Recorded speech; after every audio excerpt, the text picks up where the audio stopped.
Good afternoon, everybody. My name is Carl. I'm a recovery coach at Kappa Recovery. This is our coffee and conversation for the day. This article is by verywellmind.com. So if you like this article, it's at verywellmind.com. Today we're going to be talking about the tips for dealing with change. So some of the tips that we can deal with change. A lot of us, for me, also is we don't like change. We like to be set in our ways sometimes, but if we're not going to change, then how do we grow? So tips for dealing with change. Change is a vital part of life, but knowing that doesn't mean dealing with a change is easy. Finding ways to accept and cope and make these transitions smoother and less troubling. This article discusses why change is so difficult and what you can do to become better at dealing with change. Okay, it says why dealing with change isn't easy. Change requires adjustments. Sometimes these can be small things like finding a new way to do something or adding a new step to some of your daily routines. Routine, yes, we like routine, the routine part. In other cases, you might find that change introduces significant disruptions to the way you live your life. This can create stress or feeling of anxiety and depression in some cases. This doesn't mean change is always bad, but even good changes you're excited about can be stress inducing. This might not have been perfect before, but you may have been comfortable in your previous state of equilibrium. You in a routine, you knew what to expect, so you weren't thrown off by surprises or unexpected changes. As change happens, your routines are disrupted. You suddenly have to adapt as you are pushed further and further out of your comfort zone. The stress of these changes bring can feel overwhelming at times, and it can have negative on both your physical and mental well-being. For example, you might find yourself experiencing symptoms such as anxiety, changes in appetite, depression or sadness, irritability, muscle pain, problems sleeping, stomach upset, tension headaches, and troubles concentrating. So these are some of the things that you can experience that dealing with change. And it says having strategies to cope can help you become more resilient to stress and make it easier to adapt to the transitions in your life. You might not be able to stop changes, but you can take greater control on how you respond. So it's how you feel when change arises, right? And for myself, change can be hard. I like routine. I like wake up, coffee, work, recovery, things of that nature. I keep a routine in my daily life, and then when change arises, it's can be scary. The fear of the unknown, the outcome, but like being present in the moment and having coping skills so you can deal with change and have these outlets so you can deal with them in a healthy manner is I think these are all cool. And this is tips for dealing with change. There's a lot of things that we can do to when these changes arise that we can do. Like I usually talk to my sponsor or my girlfriend, my family member, because some of us for the change we haven't been through some of these situations, so I can always rely on somebody to help me guide me through these steps to actually, start a change for the better. And there's like a recap one here. So the recap is change, whether it's positive or negative, can create stress that affects both your physical and mental well-being. Sometimes this can even lead to unpleasant symptoms such as anxiety, sadness, and headaches. This is why you might find yourself struggling even after a positive change has happened in your life. I agree with that. How to cope with the fear of the unknown. Here we go, the unknown. How can you cope with your changes can play a role in your overall mental well-being, including how you cope with your changes, how you feel about your life. If you are struggling to cope with a change in your life, you might be left with feelings of negativity, bitterness, or regret about the outcome. If you tend to be resilient to the face of life's challenges, you might bounce back and adapt with relative ease. But if you tend to struggle more with transitions, you might need a little extra help to get back on track. Fortunately, there are steps you can take when dealing with change to help those adjustments easier. And usually, change, is a good thing, but sometimes it's a bad thing. So, but like you don't know if it's bad or good until it happens. So, like, you have to. I don't want to be, we want to say, comfortable all the time. We're used to being. Well, I used to want to be doing the routine things and living in that comfort zone. So, but how am I going to live like that and expecting to change? So you have to do new things all the time to change and grow. And it talks about the mental and the physical.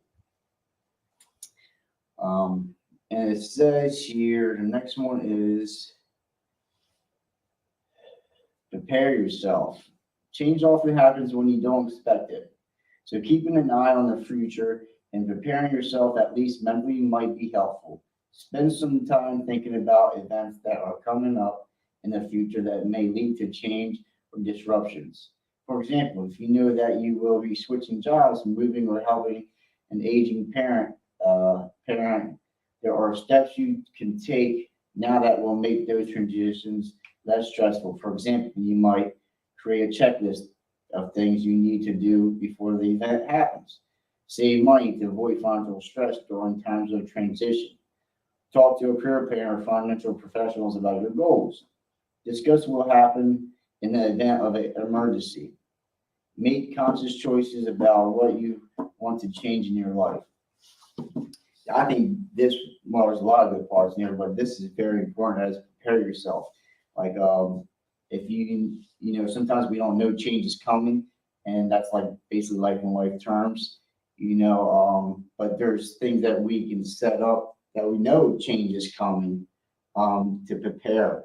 Like for me, actually, I'm going through something now that, like I'm going for my GED, and that's a part of, change and the unknown, and how am I going to do this, and how am I going to do that, it could be a little anxiety, stuff like that, but like I know that I'll get it done. If I keep that, prepare myself, and that's like studying, talk with other people that, had their GED or a high school diploma, ask for guidance.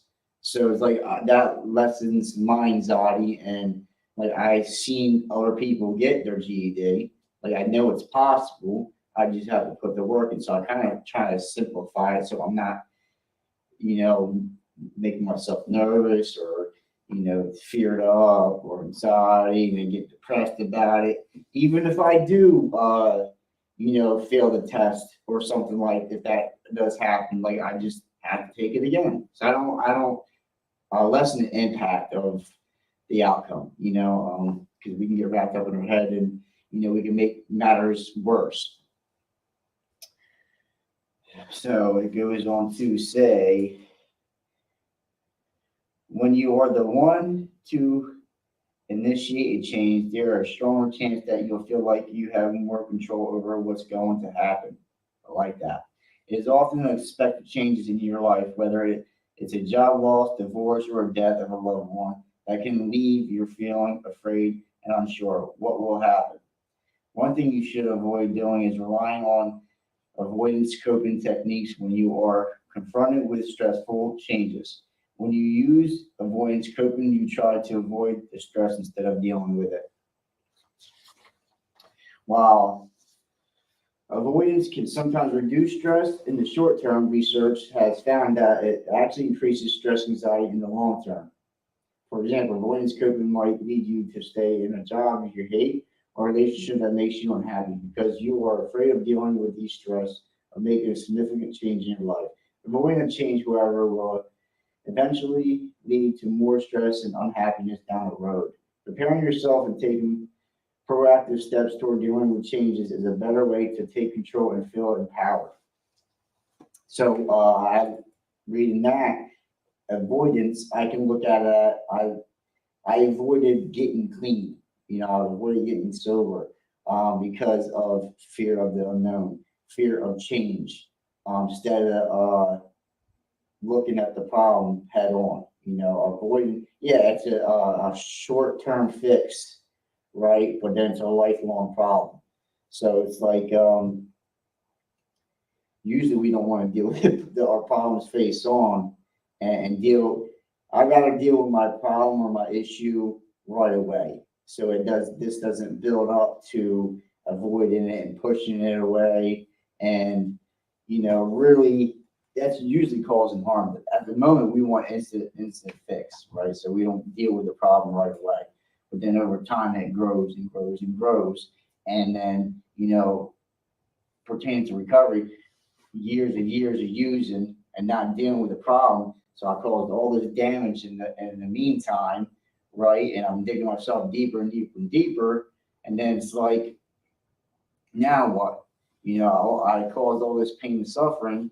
Now I have to change regardless. So it's like try to catch it in the beginning why your issue or whatever's going on. Says change how you think. Very important. The way you think about change plays a major role in determining how well you deal with it. Automatic negative thinking patterns can undermine your ability to focus on the positive. When negative thoughts bog you down, it is more challenging to have faith in your coping abilities. Cognitive reframing is a technique that can help people change these negative thoughts. It's a strategy you can utilize in your day-to-day life to help you look at situations with more realistic, hopeful attitude. Cognitive reframing is all about shifting the perspective from which you view a situation. For example, if you see a change as something that you is upsetting the balance of your life, chances are that you are going to find it much challenging to handle that change effectively. It's more empowering to shift that perspective to focus more on the strengths and abilities to adapt. This way, you might see the positive that come out of the situation or believe in your ability to survive and thrive through change. While cognitive reframing is something you can work on with the help of therapists, it is also something that you can do anytime you notice yourself caught in a pattern of negative thinking. And it talks about, again, therapist or, changing your perspective on things because for me, my perspective on things can be really jacked up at times, and always focus on the negative, and when you're talking with somebody, whether a counselor, a therapist, or a sponsor, or a friend, or a coworker, stuff like that, it can change your way of thinking to looking at the positive. And I highly suggest to always get run by somebody, when things come. It's always good to get a better perspective and a different perspective on certain things. So change can be a lot easier. It's not change don't have to be always have to be something bad or anxiety or depression or all these negative feelings and emotions and doubtful. It's a lot easier to actually deal with it in a healthy manner. I mean, it gives you definitely a better perspective when you run it by somebody. It says, notice your cognitive distortions. Are you engaging in patterns like catastrophic or all or nothing thinking that worsens your thoughts? Consider the evidence. How realistic are your thoughts? What evidence is there to disrupt your negative thinking? Be kind to yourself. Is your self-talk kind, compassionate? How can you show your self-kindness in this situation? And I like how it says, consider the evidence. If I, like I said earlier about getting my GED, right? The evidence shows my my determination, my willingness, you know, I, got clean and sober, like my pathway to recovery, right? Like I put the work in. I'm a reliable person today. I'm trustworthy. I'm honest. I'm open. I'm willing, right? I have all these good qualities, and I can use this so I can prepare myself for this GED, right? Like I might not know a lot of things like say book smart, right? Because I haven't been in school in a while, right? And that I can play that in my head and self doubt myself or whatever, but look at the assets of it, like I'm determined. Like, I've done a lot of things for recovery to better my life. So I cannot apply that to get my GED, right? So I'm like looking at the good qualities of who I am, what I mean, instead of the negative. Um, it says maintain routines. Maintain routines. When the world is changing all around you, holding on to some sense of normalcy can be a useful way to minimize stress and find comfort. Research has found that maintaining routines can help people get a better handle of symptoms of stress and anxiety. Simple things like going to bed and waking up at the same time each morning can provide you with a sense of structure, even if it feels like other areas of your life are less predictable. Other activities you might want to incorporate into your daily routine that may help your mental well-being during times of transition include getting regular physical activity, eating healthy meals, getting plenty of rest each night, creating realistic daily goals, carving out moments for relaxation techniques like mindfulness or deep breathing. The routine that works for you depends on your own situation and needs. Think about the habits and daily activities that bring you comfort and peace, and try to work some of those into in your day. Even if you are dealing with difficult or dramatic shifts in your life, filling your mental health toolbox with Dr. Rachel Gordon. Um, I guess this article is it has some doctors in it, their names and stuff like that. But yeah, it says maintain routines. So like it's like simple things. It's talking about like waking going to bed on a regular schedule and waking up on a regular schedule. Setting realistic goals for yourself. Um, Self care is big. Um, Self care is huge. I was just talking about that not too long ago. It says eating healthier. You'd be surprised how much like if you eat healthy, you feel healthy, you do good. Everybody always says like it starts here with the gut. If you don't feel too good or you don't eat too good, usually you really don't feel too good. So it makes sense. But routines, I'm definitely big on like routines. And it says get a better handle symptoms of stress and anxiety. So it's like going with the flow each day. When change comes, it can knock you off your rocker. But like that's why we it says fill up your toolbox. Fill up getting your coping skills, having healthy coping skills to deal with change when it comes. And I'm real big on this one. Find social support. Social support is essential for mental well-being, but this can be particularly true when dealing with the change. Friends, loved ones, and other social connections can provide support in various ways when you are dealing with changes in your life. Ways you can benefit, including gaining emotional support, friends and loved ones can listen and provide empathy and comfort. Encouragement. Your social support system can also encourage you to succeed when confronting some type of challenge.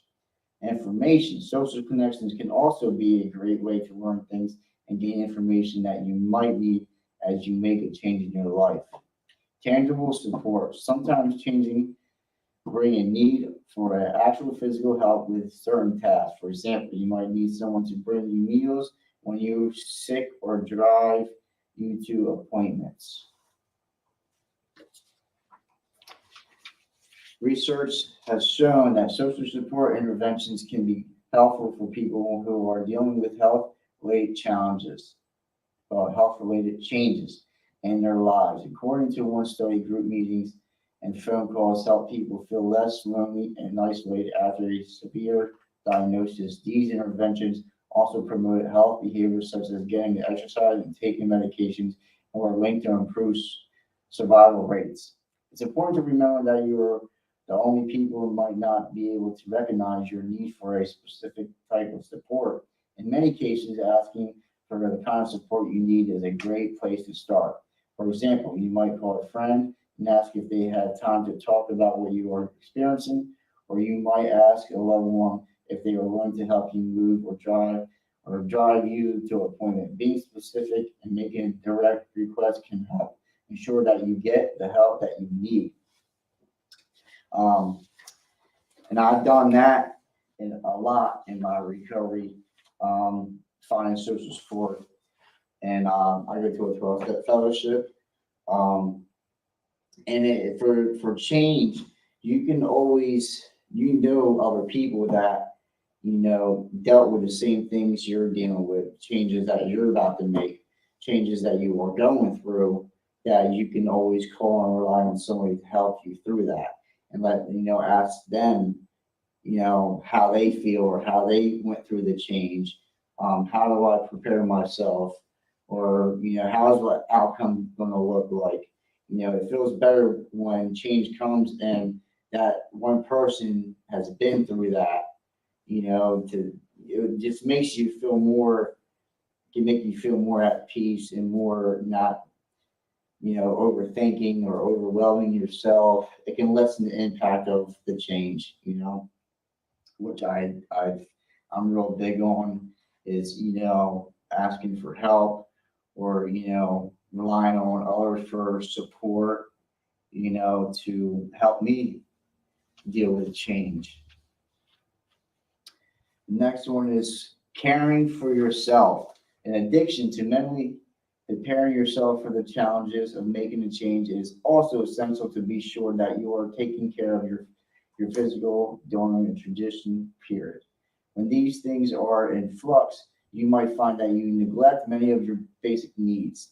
Stressful events often seem much worse than you are exhausted or hungry. So taking some time to attend to your basics needs by eating a healthy meal, getting some rest, or just taking some time to relax can restore some sense of equilibrium to your life. Yeah, caring for yourself, self-care is very big. We're just talking about this not too long ago. Like if I'm not good, how am I going to help you? So self-care is very important. Whether that self-care looks for you, it can be different for you than me. Um, I like to go fishing. I like to go relax. I do some book work. I talk to my sponsors. A lot of things that we do for self-care. You got to find that, that balance for you to help you through the change that you go through. It says when to get help. In some cases, people may develop an adjustment disorder following a difficult or stressful change. These conditions are marked by experiencing emotional and behavioral symptoms that create significant disruptions in a person's life, including relationships to work and school. If you are having difficulty dealing with the change, talk to your healthcare provider or mental health professional. They can recommend treatment that may help. In some cases, psychotherapy, medication, or a combination of two-way help deal with the symptoms of stress caused by changes in your life. It talks about, therapists, medications, combinations of medications, counselor, me, recovery coach. There's asking for help is a lot easier than trying to deal with ourselves. We can make it a lot worse trying to deal with this alone, which I try to do for years on end. I try to do things on my own, not asking for help, not trying to get people's perspective on things, not willing to listen. Just trying to run off self-will, and which I didn't want to change. So it just caused more problems, caused more harm, more stress, more anxiety, a lot of negative stuff that comes along with not asking for help. And the last part here is a word from Very Well. You can't always control change, but you can manage how you respond to those changes. Developing a positive mindset is a great way to promote resilience, but it's also important to care for yourself during these times of transition. Make sure you are sticking to your routine, caring for your physical and emotional needs, and asking for loved ones for help when you need extra hand. So, yeah, I see a lot of it saying, asking for help, and it talks about it's a physical and emotional. We have emotional and physical needs, and we need help with that, and if that whatever that looks like for you, because like I said earlier, that some things don't help me just as it helps you. So I have to find my routine and find my outlet to deal with my challenges and my changes. But I try to change for the good, not for the worse today. I'm here to better my life, and I'm here to change so I can be, not just good for me, but good for others. It's not all about self-seeking today. It's about more of giving. So that was our end of our article, and the article is by verywellmind.com. I'm Paul, recovery coach here. You guys are more than welcome to come in. Until next time, I'll see you.